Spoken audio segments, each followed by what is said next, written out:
Hi అండి. అందరూ ఎలా ఉన్నారు? ఇవాళ నేను క్రిస్పీగా టేస్టీగా ఉండే ఆనియన్ పకోడీ చేసి చూపిస్తున్నాను. సమ్మర్ కదా, పిల్లలు ఇంట్లోనే ఉంటారు. ప్రతి అరగంటకో గంటకో ఒకసారి అమ్మ ఆకలి అమ్మ ఆకలి అని అడుగుతూ ఉంటారు.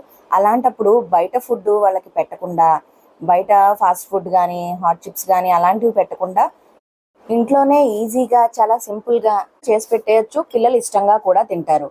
ముందుగా 2 పచ్చిమిరపకాయల్ని చాలా చిన్న ముక్కలుగా తరిగి పక్కన పెట్టుకోవాలి. ఒక 3 ఉల్లిపాయల్ని సన్నగా కట్ చేసుకుని వాటిని ముందుగా కట్ చేసుకున్న పచ్చిమిరపకాయల్ని, అలాగే బాగా శుభ్రంగా కడిగి పెట్టుకున్న కరివేపాకు ఒక 2 రెమ్మలు తీసుకున్నాను.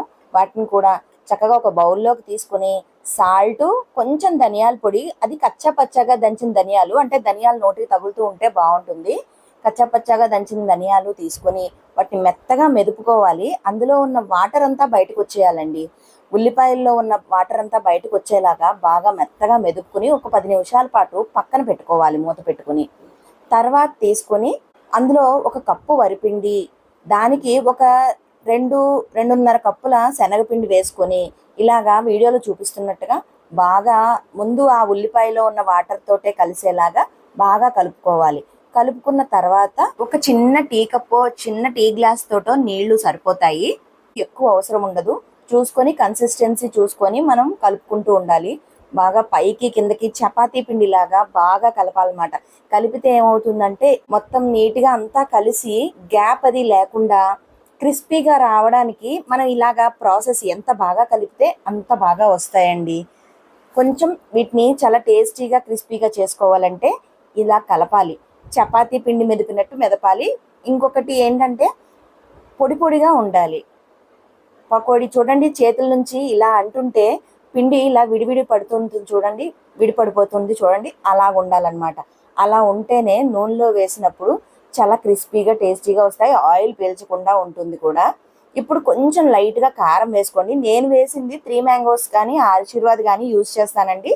ఎందుకంటే అవి కొంచెం కారం ఎక్కువగా ఉండకుండా ఉంటుంది కాబట్టి వేసుకొని కలిపి కొంచెం ఒక 5 నిమిషాలు పక్కన పెట్టుకోండి. నూనె కాగే వరకు పక్కన పెట్టుకుంటే అది సెట్ అవుతుంది పిండి. ఈలోపు నూనె బాగా వేడెక్కిన తర్వాత పకోడీలు చూడండి ఇలాగా విడివిడిగా వేసుకోవాలన్నమాట. కొంచెం తక్కువ నూనె పెట్టుకొని, టైం టేకింగ్ అయినా కానీ తక్కువ నూనె పెట్టి చేసుకోండి. ఎందుకంటే ఒకసారి వాడిన నూనె ఇంకొకసారి వాడకూడదు.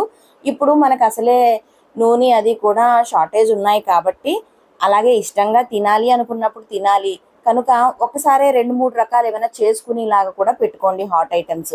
అలా అయితే కూడా మనకి కొంచెం నూనె షార్టేజ్ అన్నది కూడా మనం దానికి కూడా ఇబ్బంది పడకుండా మనం తక్కువలోనే తేల్చుకోవచ్చు అనమాట. చాలా బాగుంటుందండి.